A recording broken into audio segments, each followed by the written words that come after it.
Greetings YouTube, this is the Garage Autonomist. Mind of Marcus did a video about a month ago talking about the main categories of coons, or rather right-wing reactionary black people. The link is in the low bar. Spite, gratefulness, and arrogance. These are the three emotions that drive the coon. You can categorize any coon on YouTube into one of these three categories. Spite, the Tommy Sotomayor's of the world. Grew up poor and blamed all of his personal shortcomings on his environment. Ironic, because all he can do, this type of coon, is tell the black person that he or she should ignore all environmental stimuli. And no matter what is going on outside of an individual, that individual should be able to keep to the straight and narrow. Hypocrisy at its finest. Gratefulness. The some black guys of the world, very aptly named. He also grew up poor. And under no circumstances would this person have been able to survive in a poverty-stricken neighborhood in which resources were scarce and often attained through violence. However, unlike the spiteful coons, some black guys of the world got lucky at an earlier age. They had a parent that was somehow able to procure a VA loan and got a raise. Moved them out of the hood. They haven't exactly had time to become spiteful. However, they are so grateful to be away from the situation that they were that they turn on anyone who they see coming from that situation. His gratefulness is misplaced. It is not black people you are escaping, it is poverty. Arrogance. The Anthony Brian Logans and O'Shea Duke Jacksons of the world. Now, this particular brand of coon may come from any socioeconomic background. They have the ability to understand deeper philosophical and political thought. However, they don't put it into practice. They then go and read a couple of books and think that they are the first person ever to have discovered conservatism. Hypocrisy at its finest.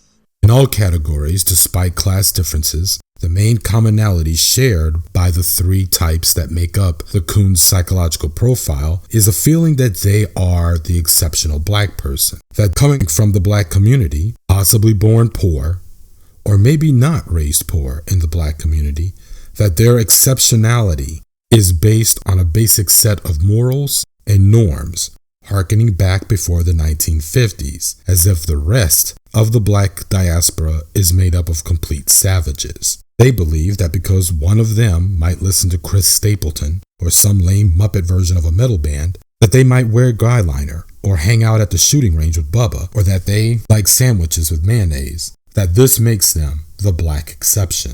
It's funny because growing up myself, working class in the black communities, you'd think that I would be one of these people, seeing myself as an elitist, always offering up Pookie and Ray Ray as sacrificial lambs to the white supremacist audience that I seek validation from to further aggrandize myself and separate myself from the so-called niggly bears and park apes that these self-loathing coons call other black people.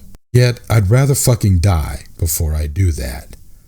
Looking at the likes of YouTubers like Straight Shooter, Some Black Guy, or Tommy Sotomayor, I look back on my own life as a black kid who embraced the hardcore punk scene of the 80s, art, alternative viewpoints and philosophies, And I wonder why I didn't turn out like these people. Over the years, I've come to the conclusion that it was a combination of common sense and empathy at a young age that led to my developing political consciousness, coming also to a class consciousness that made it plain to me that most of what is superficially seen as niggardly behavior is really the end result of how the working class is left to become due to lack of resources that could improve their education and community development. And I would later come to even better understand that it's always been the ruling class that has shaped us not to see better for ourselves. When you have a group not standing for themselves,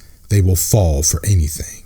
The lie that these men and women in social media who attack the black community for the sake of views and pats on the head from racists would have you believe is that their struggle has always been about countering the internalized racism that won't allow for conservative thinking or interracial dating or wanting to eat foie gras sandwiches. That Tyrone and Tanisha hold a tyrannical reign, smothering individuality. But in my journey, I can tell you that that sort of thing might have been true in middle school, or rather for me in junior high, as in my day, middle school didn't exist just yet. And it's this ruthless tyranny of Tyrone and Tanisha that held the black nerd and the exceptional black child in check, is the reason why a YouTuber at the age of 35 to 50 needs to get on here and whine and cry about Pookie, Ray Ray, Big Butt Brenda, and of course, their Ray and Raina, Tyrone and Tanisha. Listen, I got my butt kicked as a kid for reading too much. Always seen with a book. The first time I stood up for myself after taking some self-defense classes over the previous summer was because I was caught reading the Dungeons & Dragons Player's Manual. I sat at a cafeteria table all by myself, mad that the girls liked the thugs. But something funny happened on the way to maturity from puberty. I realized that both the thug and his female admirers were in bigger trouble than I was, that I began to see options for myself in terms of my destiny, where theirs was already forged by unseen hands, and therefore the thug and his admirers were not people I needed to envy or hate, but I would want to help them if I could, because their beginnings were no different from mine. See, these pretenders to being the black exceptionals, they talk so much about the thugs, and yet deep down they were obsessed with Pookie and Ray Ray because they wanted to be Pookie and Ray Ray. They hated who they envied. Therefore, these black exceptionals are not exceptionals at all. They were just scared to go out the way Pookie and Ray Ray did. Me, I didn't hate the thug and his female counterpart. If anything, I came to hate the system that created them, and that's the road I took in my youth to fight that system. Either way, ignore these people's claims to being special or the exceptionals. They aren't, not even a little bit. Moving on. Granted, it is easy for me as a cis male to ask what's the big deal about trans people not being able to serve in the military, when the military are nothing more than an industrial behemoth meant to enforce policies that keeps imperial hands on natural resources belonging to other people's lands. Just like black people, women, U.S. immigrants, and LGBT folks, the military has always been offered by the ruling class as a way out of poverty into the middle class, which of course is not true at all. I'll be making a video later this week about the myth of the military's magical benefits. It does rest on what you put into your years of service, but then why should it, when in turn you are putting your life and mental health at risk, and you will later struggle with the guilt of being a state-sanctioned murderer.